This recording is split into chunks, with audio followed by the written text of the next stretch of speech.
अस्सलाम वालेकुम दोस्तों आज हम बात करेंगे उन 5 इंपॉर्टेंट क्वेश्चंस के बारे में जो हर एचएससी इंटरव्यू में या फायर सेफ्टी का इंटरव्यू हो या कोई भी इंटरव्यू हो उसमें लाजमी पूछे जाते हैं। तो वो कौन से 5 क्वेश्चन है? सबसे पहला क्वेश्चन ये है कि why you leave your previous job.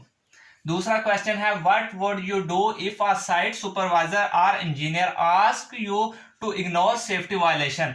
अगर कोई वर्कर सेफ्टी की वायलेशन करता है तो उस साइट का जो सुपरवाइजर या इंजीनियर होता है वो आपको ये कहता है कि चलो आप इसको सेफ्टी की वायलेशन को इग्नोर कर दो, तो आप उस वक्त क्या करोगे। तीसरा क्वेश्चन है why do you think you are suitable candidate for this job.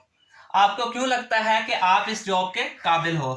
और चौथा क्वेश्चन ये है कि what would have been your key achievements in your previous HSC role. आपके पिछले जो आपकी जॉब है उसमें आपकी की अचीवमेंट कौन सी है। और पांचवा क्वेश्चन ये है कि what is your strength and weakness. आप अपनी कोई एक स्ट्रेंथ बताएं या एक वीकनेस बताएं। तो इंटरव्यू में आपसे क्वेश्चन पूछा जाता है why you leave your previous job, तो आप उसका क्या जवाब दोगे। इंसान कुछ रीजन की वजह से अपनी पिछली जॉब छोड़ता है, तो उसमें सबसे बड़ी जो मेन रीजन होती है सभी को पता है कि इंसान जो है वो सैलरी की वजह से इंसान जो है वो अपनी जॉब छोड़ देता है। कहीं भी उसको अच्छी सैलरी मिलती है तो वो वहां पे मूव कर देता है। दूसरे नंबर पे उसकी बॉस के साथ नहीं बन रही होती तभी वो जॉब छोड़ देता है। कोई अपने वर्कर जो होते हैं उनके साथ नहीं बनती फिर भी वो जॉब छोड़ देता है। उसको जो है वो माहौल पसंद नहीं आता फिर भी वो जॉब छोड़ देता है। लेकिन सबसे जो मेन वजह है 99% जो है इंसान सैलरी की वजह से जॉब छोड़ता है। ये रीजन भी हो सकती है लेकिन फिर भी इंसान वेट करता है जब तक उसको अच्छी सैलरी नहीं मिलती। तो अब आप अपने जो इंटरव्यू लेने वाला होगा उसको अगर आप अपनी सैलरी का बताओगे कि मैं सैलरी की वजह से जॉब छोड़ के आऊं, तो वो कभी भी आपको सिलेक्ट नहीं करेगा। वो सोचेगा अगर इसको कहीं और पे अच्छी सैलरी मिली तो ये वहां पे मूव कर जाएगा। फिर अगर आप उसको बताओगे कि मेरी बॉस के साथ नहीं बनती या वर्कर के साथ नहीं बनती तो वो ये सोचेगा कि इसका एटीट्यूड सही नहीं है। तो फिर आप उसको क्या बताओगे?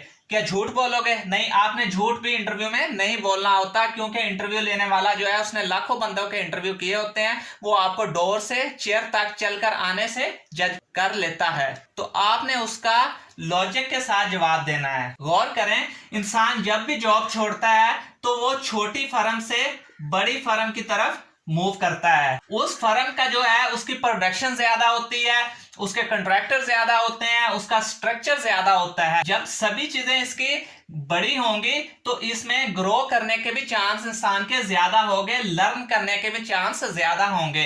तो आपने ये सारी चीजों को अवॉइड करते हुए अपने इस लर्निंग के पॉइंट को पिक करना है कि सर मैंने पिछली जॉब इस वजह से छोड़ी कि वहां मैं लर्न नहीं कर पा रहा था, वहां मैं ग्रो नहीं कर पा रहा था, इसी वजह से मैंने ये कंपनी ज्वाइन करना चाहता हूं कि मुझे नया कुछ सीखने को मिलेगा और मैं ज्यादा लर्न कर पाऊंगा, ग्रो कर पाऊंगा। तो आपने इसका आंसर किस तरह से देना है कि सर मैं जो है मैं बिलीव करता हूं कंटिन्यूअस लर्निंग पे। मेरी ये सोच है कि अगर मैं सीखूंगा तो मैं ग्रो करूंगा। जो मेरी पिछली कंपनी थी वो मुझे कोई भी नई चीज जो है वो नहीं सिखा रही थी। मैं पिछले 3 साल से एक ही जॉब कर रहा था, तो इसमें मेरी कोई इंप्रूवमेंट जो है वो नहीं हो रही थी। इसी वजह से अब मैं चेंज चाहता हूं। इसी वजह से मैंने अपनी पिछली जॉब छोड़ी। यकीनन जब ये चीज आप उनको बताओगे तो वो इंप्रेस हो जाएंगे। दूसरा क्वेश्चन ये है कि एक साइट सुपरवाइजर जो है वो वर्कर की सेफ्टी वायलेशन को इग्नोर करने का कहता है, तो आप एज ए सेफ्टी ऑफिसर आप क्या करोगे। तो सबसे पहले तो ये सोचें कि इस क्वेश्चन का जो है इंटरव्यू वाले को पूछने का पर्पस क्या है, वो ये क्यों पूछना चाह रहा है। उसके पीछे 3 रीजन है। एक तो वो आपकी प्रोफेशनल रिस्पॉन्सिबिलिटीज चेक करना चाहता है कि आप रिस्पॉन्सिबल बंदे हो भी या नहीं हो, और दूसरे नंबर पे वो आपका बैलेंस एथिक्स चेक करना चाहता है कि आप अपनी रिस्पॉन्सिबिलिटीज और अपने जो साइट सुपरवाइजर जो आपको कह रहा है उन दोनों में कैसे बैलेंस कर सकते हैं।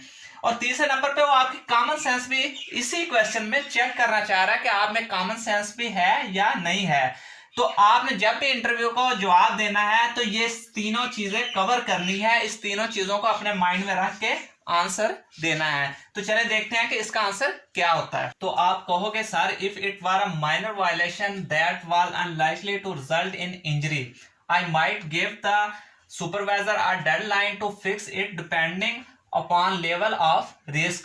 However, if it were a major hazard, I would to refuse to ignore it. यानी कि अगर तो ये एक माइनर वायलेशन होगी जिसके रिजल्ट में मामूली सी इंजरी होने के चांस होंगे, तो फिर मैं अपने सुपरवाइजर होगा उसको मैं कहूंगा कि नेक्स्ट टाइम ऐसा ना हो। उसको मैं इसके रिस्क के बारे में भी बताऊंगा और एक डेडलाइन दूंगा कि नेक्स्ट टाइम आपने एहतियात करनी है, ऐसा ना हो। अगर वायलेशन इतनी ज्यादा हो कि उसका जो हैजर्ड है वो मेजर हो, तो फिर मैं इसको इग्नोर करने से इनकार कर दूंगा। तो इस चीजों में आपने बैलेंस भी रखा है और अपनी रिस्पॉन्सिबिलिटीज भी शो करवाई है, तो यकीनन ये आपका आंसर जो है वो इंटरव्यू को पसंद आएगा। और तीसरा क्वेश्चन ये होता है कि आपको क्यों लगता है कि आप इस जॉब के काबिल हो। तो इसके दो आंसर होते हैं। एक आंसर होता है एक्सपीरियंस मैन के लिए और एक आंसर होता है अनएक्सपीरियंस मैन के लिए। अगर तो आप एक्सपीरियंस है तो आप इसमें तीन चीजें, इस आंसर के जवाब में तीन चीजें शामिल करोगे। एक तो आप इसमें अपनी स्किल बताओगे, दूसरा अपने एक्सपीरियंस बताओगे और तीसरा अपनी क्वालिफिकेशन को इन्वॉल्व करोगे। तो आप अगर एक्सपीरियंस मैन हैं तो इसका आंसर आप इस तरह से दोगे कि sir I do possess different health and safety qualification along NEBOSH IOSH OSHA diploma in industrial safety and 3 year experience as a safety officer in oil and gas industries. That is why I strongly believe I am a suitable candidate for this job।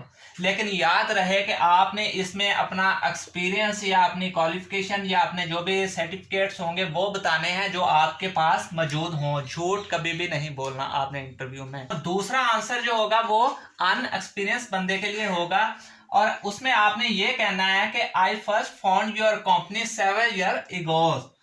मैं आपकी company को बहुत सालों से जानता हूं।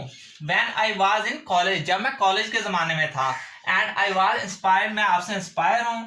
I have been following your job opening since last years। यानी कि मैं आपकी जॉब के ओपनिंग का इंतजार पिछले साल से कर रहा हूं। Always wanted to join your excellent team। मैं आपकी जो excellent टीम है उसको ज्वाइन करना चाहता हूं। So I am now ready to join your company। अब मैं आपकी कंपनी को ज्वाइन करने के लिए रेडी हूं। And use my skill। I have also heard that your company has allocated education fund different course। It is a great opportunities for me to learning। इसमें आपने ये बताना है कि मैंने सुना है कि आपकी कंपनी जो है वो कोई एजुकेशन फंड या कोई डिफरेंट कोर्स वगैरह करवाती है, तो ये मेरे लिए बहुत ही ज्यादा अपॉर्चुनिटीज होगी कि मैं यहाँ सीख सकूं ये चीजें। लेकिन ये याद रखें जो ये चीजें आप कह रहे हैं इस चीज के बारे में आपको इल्म भी होना चाहिए। अगर आप उस कंपनी में इंटरव्यू देने के लिए गए हो तो नेट पे सबसे पहले ये सारी चीजें आपने सर्च करनी है, तभी आपने वहां जाके इसका आंसर देना है। और दूसरे नंबर पे ये वाला जो पॉइंट है ये भी आपने नेट में सर्च करना है या किसी से पूछना है कि वो कंपनी एक्स्ट्रा क्या करवा रही है, कोई सर्टिफिकेशन, कोई फंड। हर कंपनी कुछ ना कुछ एक्स्ट्रा करवा रही होती है, लाजमी नहीं कि वो एजुकेशन फंड दे रही हो या डिफरेंट कोर्स करवा रही हो, कुछ ना कुछ एक्स्ट्रा करवा रही होती है। उसके बारे में भी आपको इल्म हो तभी आपने ये बात करनी है। ये आंसर देते वक्त है जो इंटरव्यू वाला होगा वो समझेगा कि इस बंदे को इस कंपनी में इंटरेस्ट है, क्योंकि तभी तो वो सारी चीजें ये जानता है। तो ये आंसर आपका इंटरव्यू में सिलेक्ट होने के लिए बेहतरीन आंसर है। चौथा क्वेश्चन होता है कि आपकी कोई की अचीवमेंट है जो आपने प्रीवियस जॉब में हासिल की हो, तो आपने उसका जिक्र करना होता है। अगर आपको कोई अवार्ड मिला है तो आपने उसका भी बताना होता है। अगर कोई ट्रेनिंग सर्टिफिकेट आपके पास है तो वो भी बताना है, जैसे कन्फाइंड स्पेस ट्रेनिंग हो गया, H2S अवेयरनेस हो गई, या जैसे कोविड-19 का कोई सर्टिफिकेट है तो आपने वो भी बताना है जो अभी चल रहा है। उसके बाद आपकी कोई प्रमोशन हुई है किसी प्रोजेक्ट में कामयाबी की वजह से, तो वो भी आपने उसका भी जिक्र करना होता है।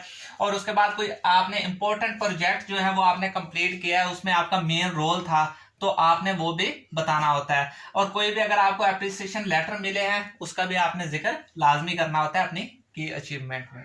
और पांचवा क्वेश्चन जो हर इंटरव्यू में पूछा जाता है, और ये बहुत ही इंपॉर्टेंट क्वेश्चन है, जिसमें वो पूछता है कि आपकी कोई स्ट्रेंथ है आप वो बताएं और वीकनेस है आप वो बताएं। और ये दोनों ही चीजें आपको लाजमी इंटरव्यू में बतानी होती हैं। सबसे पहले देखते हैं कि इंटरव्यू का इस क्वेश्चन से पूछने का पर्पस क्या है, मकसद क्या है। वो ये पूछना चाहता है कि आपकी कोई ऐसी स्ट्रेंथ है जो हमारी कंपनी को फायदा दे सकती है, या आप कोई ऐसी वीकनेस हो जो हमारी कंपनी के लिए नुकसानदेह हो। इस क्वेश्चन का आंसर देते वक्त आपने ये चीज लाजमी रखनी है जहन में कि कुछ ऐसी स्ट्रेंथ बतानी है जो कंपनी को फायदा दे, और वीकनेस ऐसी बतानी है जो कंपनी को नुकसान ना दे सके। सबसे पहले बात करते हैं स्ट्रेंथ की। स्ट्रेंथ बताते वक्त आपने दो चीजें ध्यान में रखनी है, एक ये कि वो रिलेटेड टू जॉब हो, और दूसरा उसके साथ कोई ना कोई एग्जाम्पल भी हो। अब रिलेटेड टू जॉब ये है कि अगर उसने आपसे पूछा है कि आपकी स्ट्रेंथ क्या है, तो आप जो बता रहे हो वो जॉब के रिलेटेड हो। अब आप एचएससी का इंटरव्यू देने गए और वो आपसे स्ट्रेंथ पूछता है, आप उसको कहते हैं कि मैं एक अच्छा बैट्समैन हूं, तो बैट्समैन का एचएससी के साथ कोई लेना देना नहीं होता, ये स्ट्रेंथ आपकी काउंट नहीं होगी। आपने वो स्ट्रेंथ बतानी है जो जॉब के रिलेटेड हो, जो इंटरव्यूअर सुनना चाहता है। और दूसरे नंबर पे आपने जो भी स्ट्रेंथ बतानी है तो उसके साथ एग्जाम्पल आपने रेडी करके रखनी है। अब जैसा कि इंटरव्यूअर एचएससी के लिए सबसे जो बेस्ट एग्जाम्पल है वो होती है creative thinking man. I am creative thinking man, मैं एक तख्लीकी जहन का आदमी हूं। इसमें बहुत सारी जो आ जाती हैं, प्रॉब्लम सॉल्विंग आ जाती है, इसमें गुड कम्युनिकेशन आ जाती है, और इसमें अच्छा राइटर आ जाता है। ये सारी चीजें इस स्ट्रेंथ में आ जाती हैं।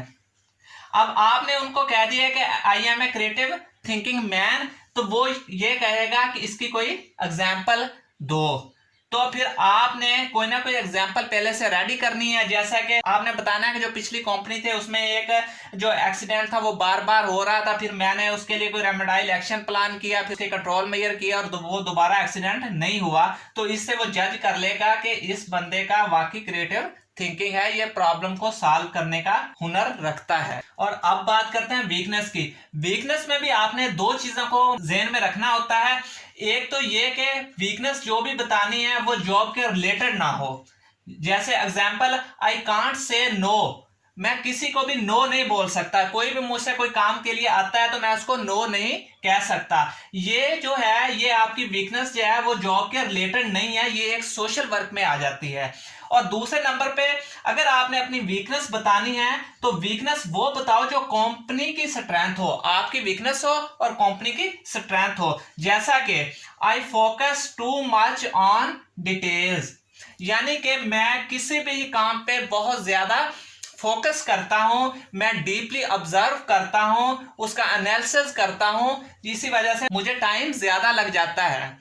तो इससे ये होगा कि ये एक कंपनी की स्ट्रेंथ है। कंपनी को ऐसा बंदा चाहिए जो डीपली ऑब्जर्व कर सके और फ्यूचर में आने वाले रिस्क और एक्सीडेंट का एनालिसिस कर सके। उम्मीद करता हूं दोस्तों आपको वीडियो अच्छी लगी होगी। अगर आप ये वीडियो फर्स्ट टाइम देख रहे हैं तो सब्सक्राइब के बटन को प्रेस करते हुए बेल आइकॉन के बटन को प्रेस कर दें ताकि मेरी आने वाली वीडियो के नोटिफिकेशन आपको मिलते रहें। तब तक के लिए अल्लाह हाफिज।